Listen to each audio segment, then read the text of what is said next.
ఏవో చదువులు చదువుతాం చిన్నప్పటి నుంచి. మన తల్లిదండ్రులు అది చదువు ఇది చదువు అని చెప్తుంటారు, పిల్లలు ప్రాణాలు తీస్తుంటారు. ఇంట్లో ఏమో రమణ మహర్షి ఫోటో ఉంటుంది. ఆ రమణ మహర్షి 7th క్లాస్లో ఉన్నప్పుడు ఇంట్లోంచి పారిపోయాడు. అతను ఏం చదువులు చదవలేదు, పోయి కొండెక్కి కూర్చున్నాడు. ఇంట్లో రమణ మహర్షి ఫోటో ఉంటుంది, కానీ ఆ తల్లిదండ్రులు తమ పిల్లల్ని రమణ మహర్షిగా ఉండడానికి ఇష్టపడరు. వీడు పెద్ద ఇంజనీర్ కావాలి, డాక్టర్ కావాలి, రాజు కావాలి, రాణి కావాలి, కానీ ఇంట్లో మటుకు రమణ మహర్షి ఫోటో ఉంటుంది. అంటే చెప్పేది ఒకటి, చేసేది ఒకటి. ప్రతి ఇంట్లోనూ కృష్ణుడి విగ్రహం ఉంటుంది. కృష్ణుడి విగ్రహం ఉండని ఇల్లే ఉండదు.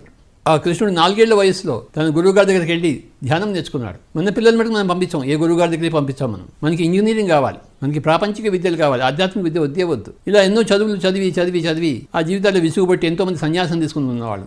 ఈ సంసారం నుంచి బయటపడితే చాలు, సన్యాసంలో ఉంటే చాలు, అంతా ఆనందంగా ఉంటుందని చెప్పేసి ఆ సన్యాసంలో చేరిన తర్వాత అక్కడ కూడా 10 మతాలు ఉంటాయి. ఆ మతమా ఈ మతమా ఈ మతమా అని చెప్పేసి షణ్మతములు చిక్కి చావనేలా. చావుపుట్టు లేని చదువు చదవాలి.